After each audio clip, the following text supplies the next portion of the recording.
Hola, buenos días. Mi nombre es Cristian, soy profesor del bloque práctico de la formación de fitoterapia, comprendida dentro del marco de formaciones del Instituto Valenciano de Terapias Naturales.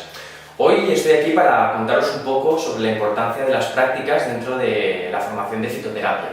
Creemos que el cuerpo docente de fitoterapia creemos que son muy importantes las prácticas dentro de la formación, puesto que permiten integrar y asimilar los conocimientos que estamos estudiando en el bloque teórico de esta formación.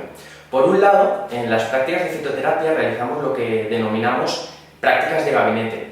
¿Qué son las prácticas de gabinete? Bueno, son prácticas que nos permiten desarrollar y realizar el producto fitoterapéutico final desde cero.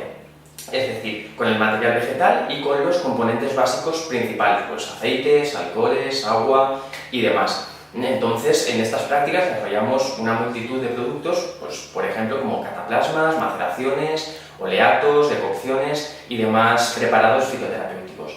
Por otro lado, damos mucha importancia a reconocer y a saber identificar en campo las especies vegetales de mayor importancia medicinal o fitoterapéutica, que tenemos la suerte de que en el Mediterráneo tenemos muchas de ellas. Por lo tanto, dentro de las prácticas tenemos jornadas de campo en las que nos trasladamos a entornos con alto valor paisajístico para reconocer los ecosistemas donde se desarrollan estas plantas y para saber identificarlas a través de su morfología, a través de la taxonomía y bueno, aprender a determinar un taxón vegetal y una planta concreta para poder usarla.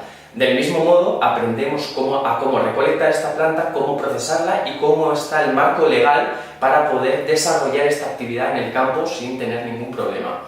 Así pues, esperamos que os animéis y os esperamos en la formación de fitoterapia del IVA Tema. Un saludo.